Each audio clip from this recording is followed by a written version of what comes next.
Good evening guys, कैसे हैं आप लोग। आशा करते हैं बेहतर होंगे।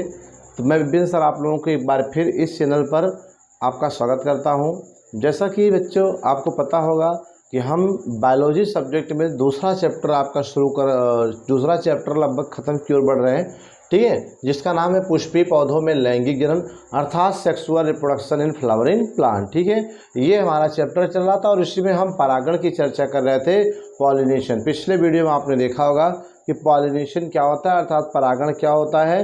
कि परागण में क्या होता है, पुष्प का परागकण वर्तिकाग्र पर जाता है विभिन्न माध्यम से, किसी पौधे में स्वतः जाता है, किसी में भौरे, कीट, मधुमक्खी, पक्षी, चिड़िया द्वारा। तो जब पौधे का परागकण क्या होता है, वर्तिकाग्र पर स्वतः जाता है या विभिन्न माध्यम से जाता है, इस क्रिया को हम परागण कहते हैं। ठीक है, अब परागण तीन प्रकार का आपने देखा था, जिसमें आपको पहले बताए थे क्या, स्वपरागण, दूसरा आपका पर परागण, तीसरा आपका क्या था, कृत्रिम परागण। ठीक है, तो हमने स्वपरागण भी खत्म कर दिया था। बताया था कि स्वपरागण में परागकण क्या होता है, एक ही पुष्प के वर्तिकाग्र पर जाता है या किसी दूसरे पुष्प के वर्तिकाग्र पर जाता है।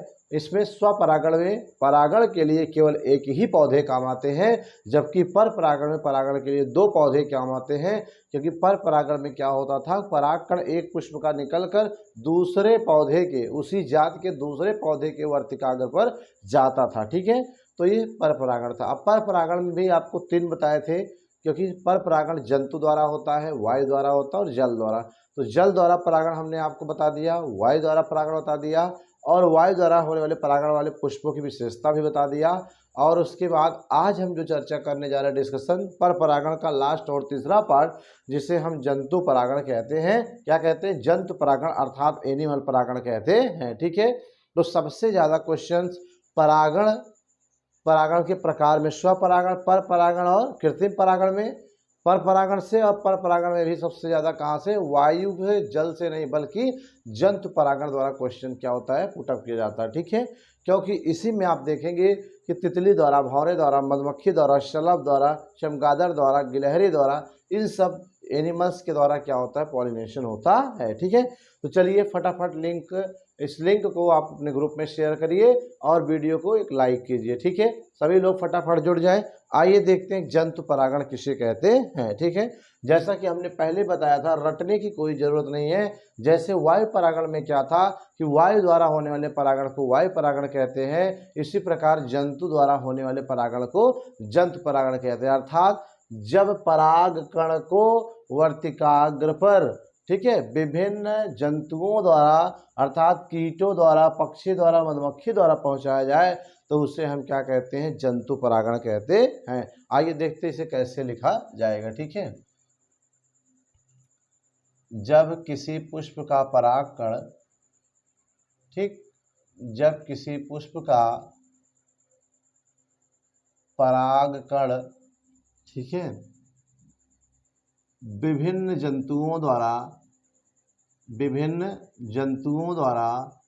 ठीक है, विभिन्न जंतुओं द्वारा, यहाँ पे ब्रैकेट में लिख सकते हो, जैसे कीटों द्वारा, ठीक है, कीटों द्वारा, चमगादड़ द्वारा, ठीक, चमगादड़ द्वारा, उसके बाद आपको यहाँ लिख सकते हो पक्षी द्वारा, ठीक है, चमगादड़ द्वारा, पक्षी द्वारा। यहाँ पे ब्रैकेट बंद कर सकते हैं आप इस तरह से, ठीक है, ब्रैकेट बंद हो जाएगा। तो बोलिए क्या कह रहा है कि जब किसी पुष्प का परागकण, ठीक है, जो पुष्प में पॉलिन ग्रेन होता है, परागकण होता है, वह विभिन्न जंतुओं द्वारा, जैसे मतलब कीट द्वारा, मधुमक्खी द्वारा, यानी कि चमगादड़ द्वारा या पक्षी द्वारा क्या होता है, द्वारा वर्तिकाग्र पर पहुंचता है। ठीक है, कहाँ पहुंचता है, वर्तिकाग्र पर पहुंचता है। तो वर्तिकाग्र पर पहुंचता है तो उसे जंतु परागण कहते हैं। ठीक है, क्या कहते हैं, जंतु परागण कहते हैं। तथा ऐसे पुष्पों को, ठीक है, ऐसे फूलों को क्या कहेंगे गाइस, ऐसे पुष्पों को जंतु परागित पुष्प कहते हैं। क्या कहते हैं, जंतु परागित पुष्प कहते हैं। ठीक है, जंतु परागित पुष्प कहते हैं। तो क्लियर हो गया। एक बार फिर से देखिए कि जब किसी पुष्प का जो परागकण होता है, ठीक है, पॉलिन ग्रेन होता है, वह क्या हो, विभिन्न जंतुओं के माध्यम से, जैसे कीटों द्वारा, चमगादड़ द्वारा, पक्षी द्वारा क्या होता है, बोलो, वर्तिकाग्र पर पहुंचता है, तो उसे हम क्या कहते हैं, जंतु परागण कहते हैं। और ऐसे पुष्पों को जंतु परागित पुष्प कहते हैं। ठीक है, क्या होते हैं, जंतु परागित पुष्प कहते हैं। ठीक है, यह भी निम्न प्रकार का होता है। ठीक है, यह भी क्या होता है बेटा, निम्न प्रकार का होता है। ओके, क्या कह रहा है कि जो जंतु परागण होता है ना, ये कीट द्वारा, चमगादड़ द्वारा, पक्षी द्वारा के आधार पे अगर देखा जाए तो निम्न प्रकार का होता है। जिसमें अगर हम बात करें पहला, तो पहला है कीट परागण। क्या है, कीट परागण। और दूसरा अगर हम यहाँ पे बात करें तो पक्षी परागण। ठीक है, पक्षी परागण। और तीसरा अगर हम बात करें चमगादड़ द्वारा परागण। ठीक है, चमगादड़ द्वारा परागण। ये इस तरह से क्या हो गया, निम्नलिखित प्रकार का होता है। अगर इसमें पहले की हम डिस्कशन करें, फर्स्ट वाले के, कीट परागण किसे कहते हैं, तो आप समझ गए होंगे कि जब कीटों द्वारा, ठीक है, जंतु में क्या होता है, पक्षी भी आते हैं एनिमल में, चमगादड़ भी आता है, ठीक है, और घोघे भी आते हैं। क्या आते हैं, घोघे द्वारा भी आता है। अगर आप यहाँ पे लिखना चाहो तो लिख सकते हो घोघा परागण। ठीक है, घोघा परागण। तो अब एनिमल घोघा भी होता है, चमगादड़ भी होता है, पक्षी भी होता है, कीट भी होता है। तो कुल मिलाकर के कीट द्वारा जब परागण होता है तो उसे हम क्या कहते हैं, कीट परागण कहते हैं। अर्थात क्या कहते हैं बेटा, कि जब कीटों द्वारा परागण हो, यानी जब किसी पुष्प में परागकण को वर्तिकाग्र पर विभिन्न कीट के माध्यम से, कीट का मतलब जैसे तितली, बर्र माने जैसे आप बर्रों कहते हैं, मधुमक्खी, भौरा, शलभ, इन सब के द्वारा क्या हो, परागकण वर्तिकाग्र पर आए, तो उसे हम क्या कहते हैं, कीट परागण कहते हैं। अर्थात क्या कहते हैं, इंसेक्ट पॉलिनेशन कहते हैं। तो इसमें लिखेंगे क्या, अगर लिखना हो तो क्या लिखेंगे, ठीक है, कि जब किसी पुष्प के परागकण, जब किसी पुष्प के परागकण का वर्तिकाग्र पर, जब किसी पुष्प के परागकण का वर्तिकाग्र पर विभिन्न कीटों द्वारा, ठीक है, विभिन्न कीटों द्वारा पहुंचाता है, ठीक है, पहुंचता है, तो उसे कीट परागण कहते हैं। ठीक है, क्या कहते हैं, कीट परागण कहते हैं। तो इसमें कह रहा है कीट परागण में कि जब किसी पुष्प का जो परागकण होता है, परागकण क्या हो, वर्तिकाग्र पर जाए, लेकिन विभिन्न कीटों के माध्यम से पहुंचे, तो उसे हम क्या कहते हैं गाइस, कीट परागण कहते हैं। तथा ऐसे पुष्पों को, ठीक है, ऐसे पुष्पों को कीट परागित पुष्प कहते हैं। क्या कहते हैं गाइस, कीट परागित पुष्प कहते हैं। तो ये भी क्लियर हो गया।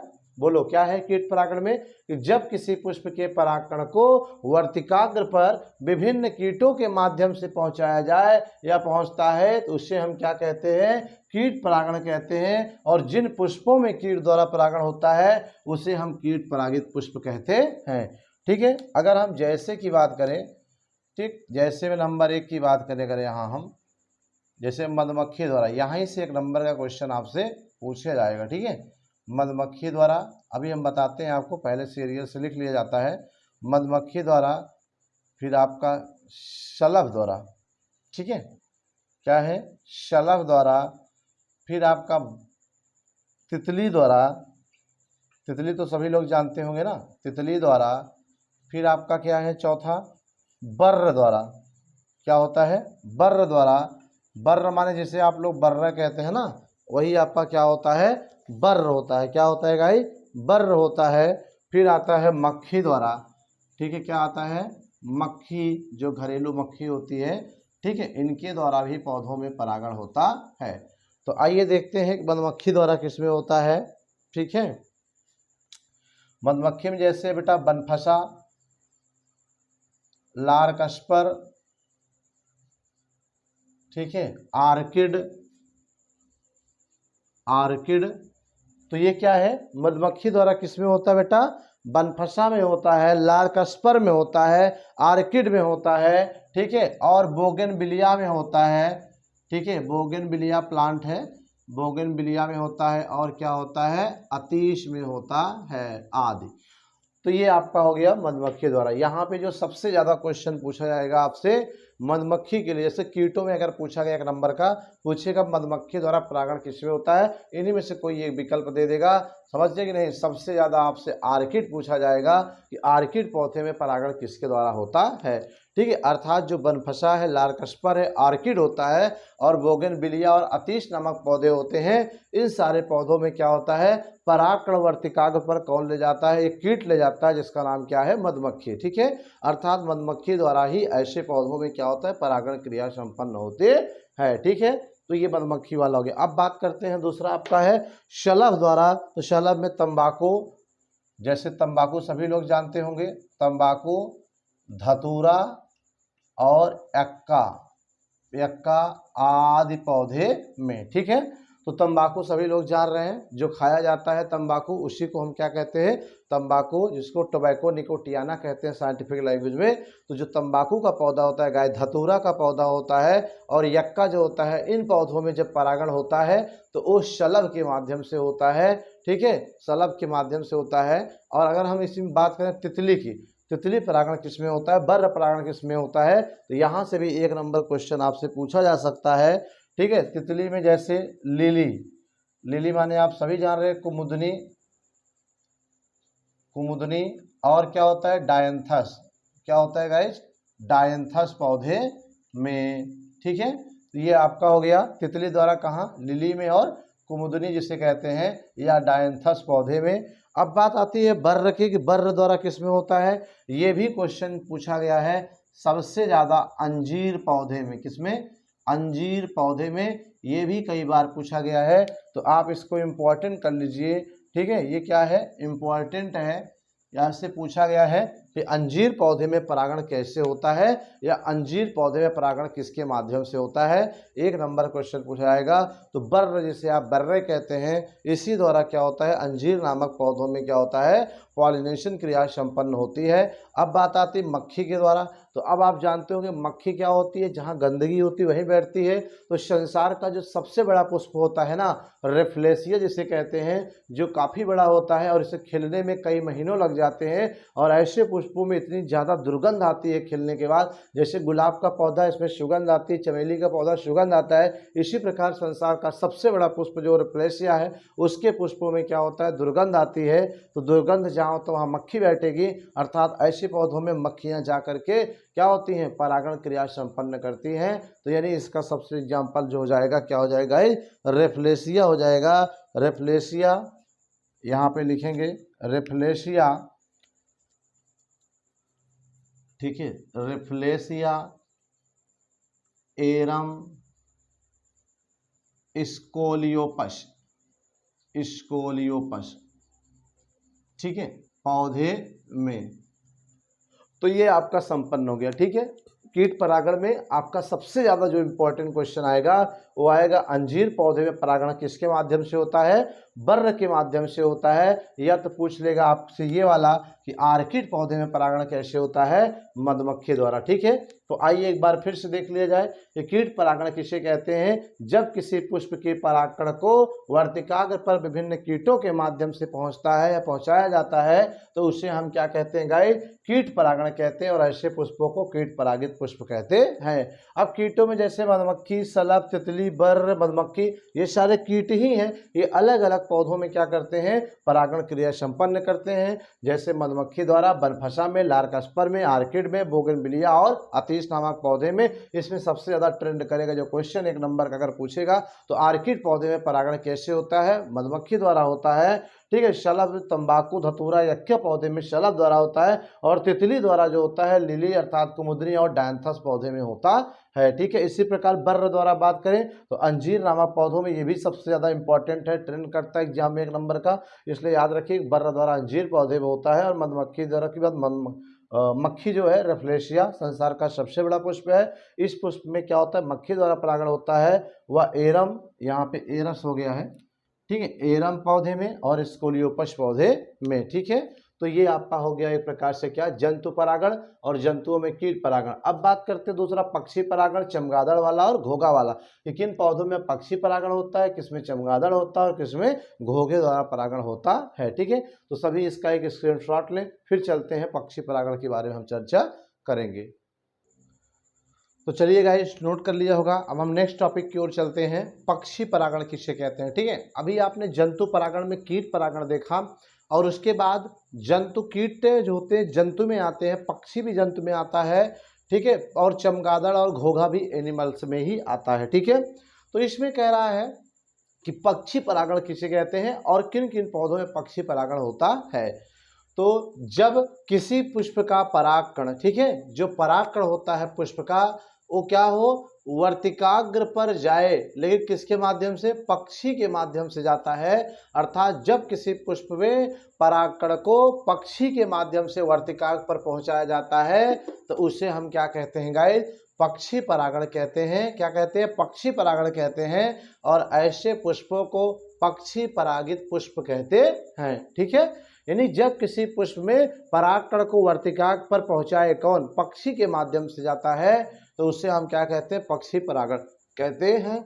जैसे निकोटियाना में और कैलिस्टेमोना में और बिग्नोनिया पौधे में। ठीक है, इन पौधों में क्या होता है, जो परागकण होता है उस परागकण को पक्षी के माध्यम से क्या होता है, वर्तिकाग्र पर पहुंचाया जाता है, इसलिए इसे हम पक्षी परागण कहते हैं। ठीक है, अब बात करते हैं पक्षी परागित पुष्प की विशेषता, यानी ऐसी क्या स्पेशलिटी होती है कि उनमें पक्षी द्वारा ही परागण होता है, बल्कि किसी अन्य माध्यम से नहीं। ठीक है, तो इसकी विशेषताएं बेटा क्या होती हैं, निम्नलिखित होती हैं। जैसा सबसे पहला कि जो ऐसे पुष्प होते हैं वो बड़े होते हैं, रंगीन होते हैं और गंधहीन होते हैं। ठीक है, क्या होते हैं, बड़े होते हैं, रंगीन होते हैं और गंधहीन होते हैं। ऐसे पुष्पों की ये पहली विशेषता है जिसमें पक्षी परागण होता है। ठीक है, अब जैसे कोई भी पक्षी होगा तो वो चोंच के माध्यम से ही पुष्प में क्या करेगा, इधर उधर करेगा, जिसके माध्यम से परागकण वर्तिकाग्र पे जाएगा। अब फूल अगर बहुत छोटे होंगे तो उसमें पक्षी के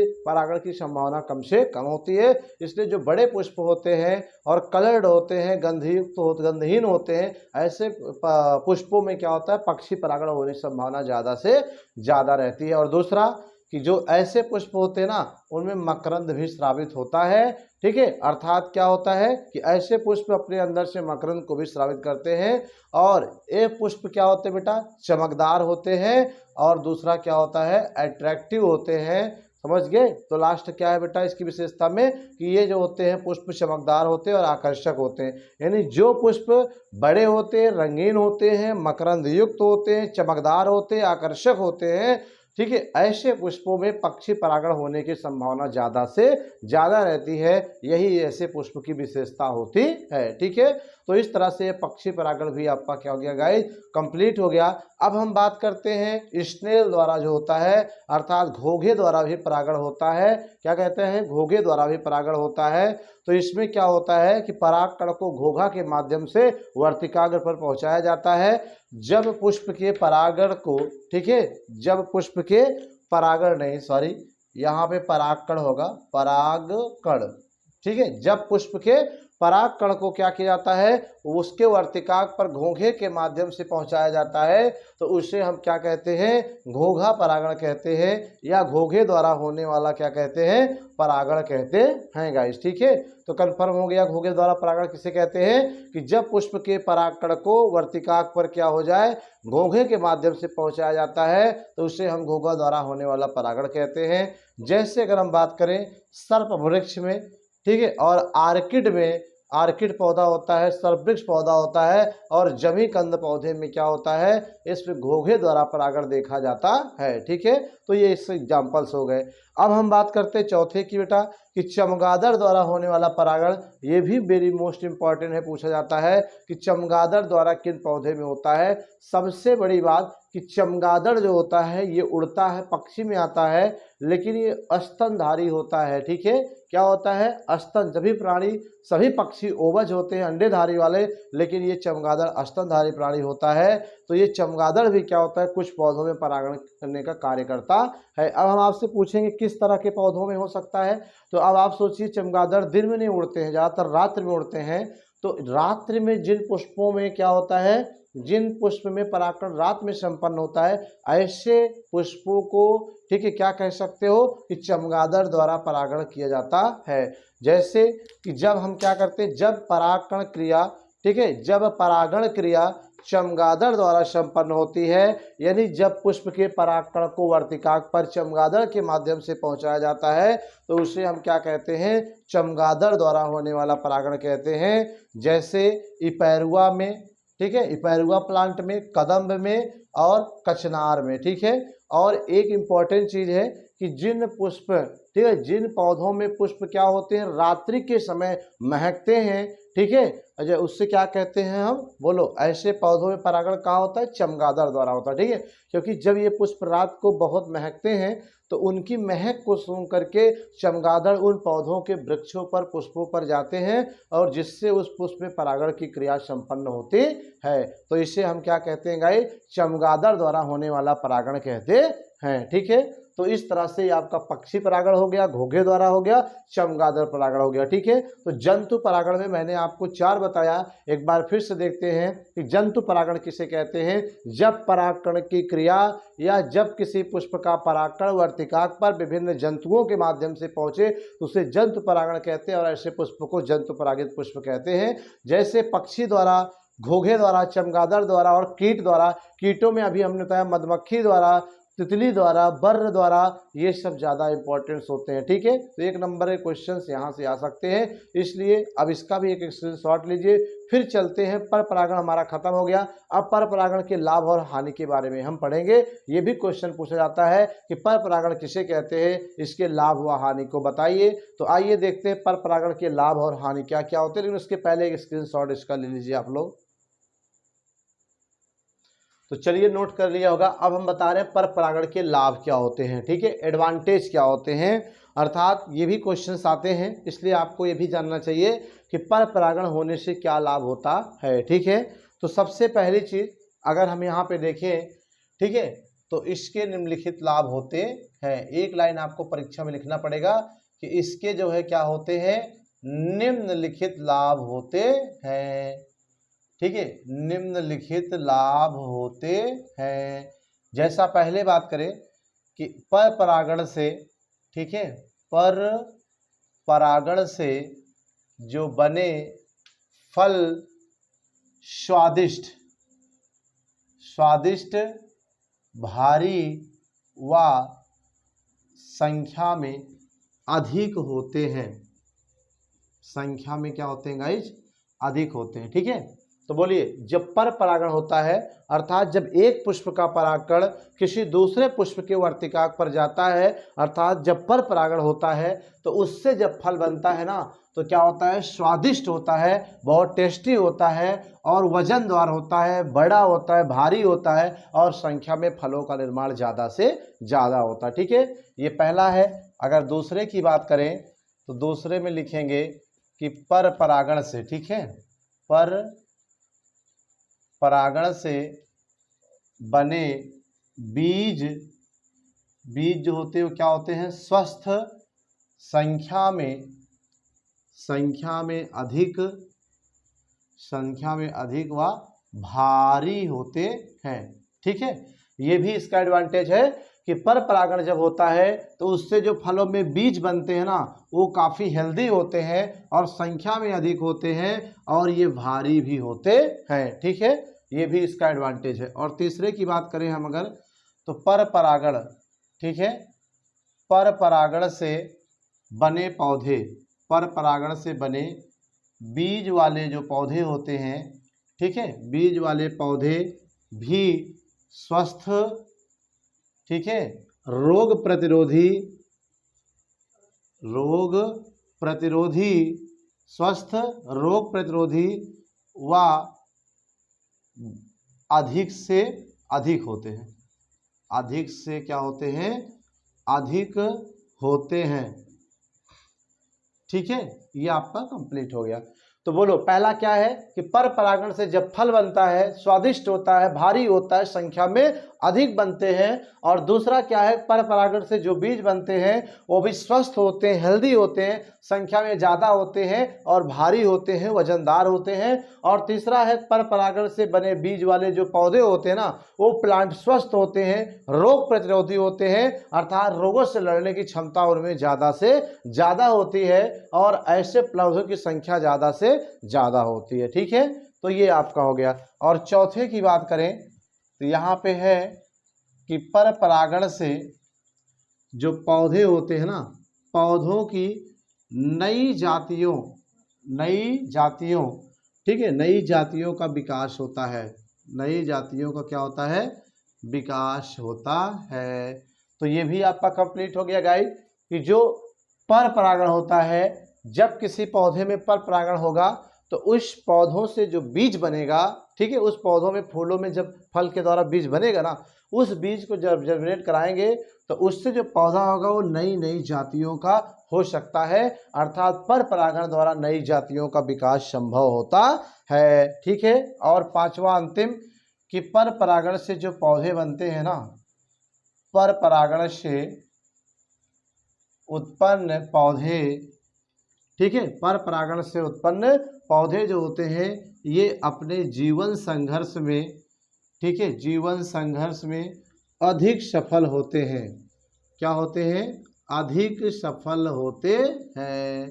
ठीक, क्लियर हो गया कि जो पर परागण होता है इससे जो पौधे उत्पन्न होते हैं वो जीवन संघर्ष में क्या होते हैं, सबसे ज़्यादा सफल होते हैं, अर्थात इसमें रोग कम लगता है और ये पूरे अपने लाइफ को आराम से क्या बिना किसी प्रॉब्लम्स को पूरी लाइफ को अपने क्या कर लेते हैं, व्यतीत करते हैं।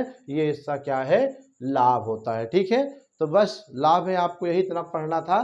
तो एक बार फिर से देख लिया जाता है कि क्या क्या लाभ होते हैं। ठीक है, पहला कि जब पर परागण होगा तो उससे जो फल बनेगा वो स्वादिष्ट होगा, टेस्टी होगा और भोजन में भारी होगा और संख्या में भी क्या होते हैं, पौधों में फल अधिक से अधिक लगते हैं। और नेक्स्ट जो होता है पर परागण से बने बीज जो होते हैं ना भैया, ये बीज भी क्या होते हैं, स्वस्थ होते हैं और संख्या में अधिक से अधिक होते हैं और भारी होते हैं। और तीसरा है पर परागण से बने जो बीज होते हैं ना, इस बीज से जो पौधे पैदा होते हैं वो पौधे भी क्या होते हैं, हेल्दी होते हैं, उनमें रोग प्रतिरोधक क्षमता अर्थात रोग से लड़ने की क्षमता ज़्यादा से ज़्यादा होती है, वह ऐसे पौधों की संख्या अधिक से अधिक होती है। ठीक है, फिर बात करते हैं पर परागण से पौधों की, यानी जब किसी पौधे में पर परागण होता है तो ऐसी दशा में उस पौधे की नई नई जातियों का विकास होने की संभावना भी, पॉसिबिलिटीज भी ज़्यादा से ज़्यादा होती है। जबकि स्वपरागण से जो फल बन रहे थे वो स्वादिष्ट कम होते हैं, वजन में भारी कम होते, संख्या में भारी कम होते थे, ठीक है, और उनके बीज भी स्वस्थ कम होते थे, रोग से लड़ने की क्षमता भी कम होती थी।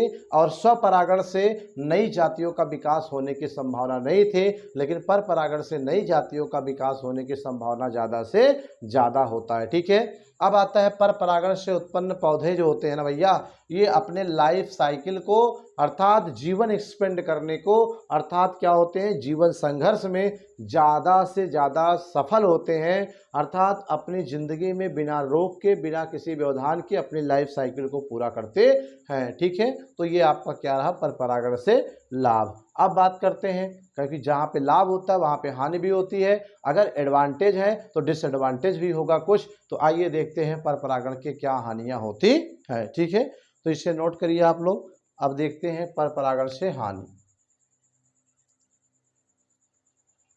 ठीक, पर परागण से हानियाँ, पर परागण से हानियाँ क्या हानि होती है, तो ये भी आपसे पूछा जाता है।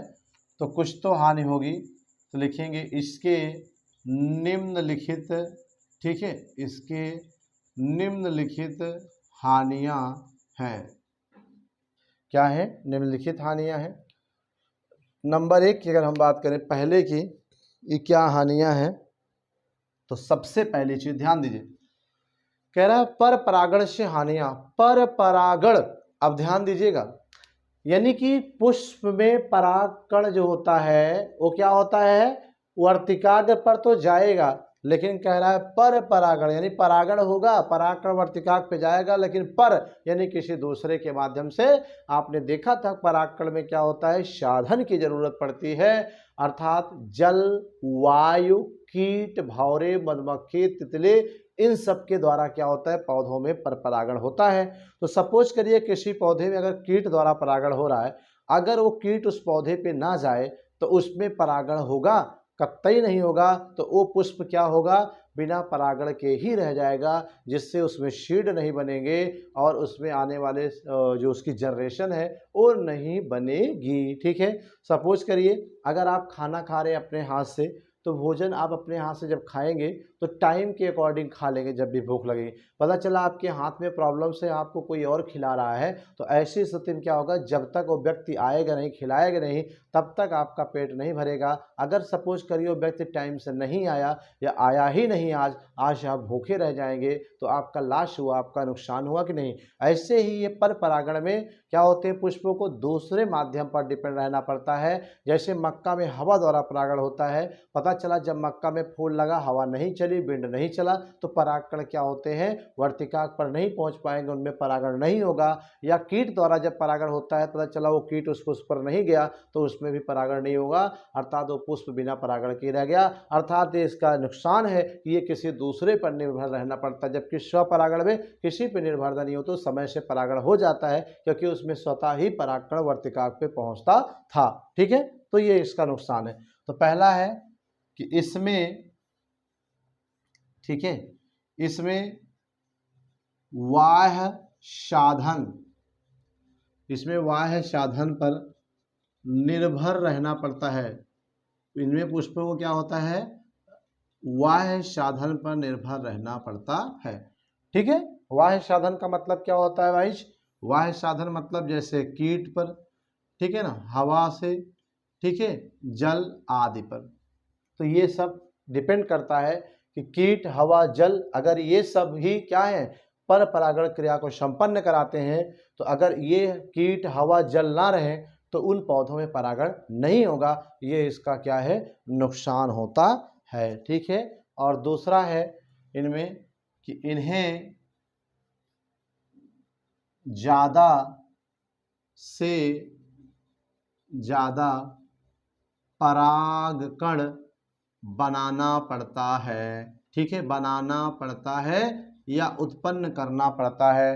ठीक है, अब चूंकि देखिए जैसे किसी पौधे, मान लीजिए मक्का ले लीजिए, उसमें वायु द्वारा परागण हो रहा है, तो अब मान लीजिए हवा चलित परागकण हवा में गए, अगर 2-4 परागकण ही बनेगा तो हवा से इधर उधर हो जाएंगे, तो वो उस पर नहीं पहुंच पाए। इसीलिए कुदरत ने क्या किया है कि ऐसे पौधों को परागण संपन्न करने के करोड़ों की संख्या, लाखों की संख्या में परागकण निर्माण किया है।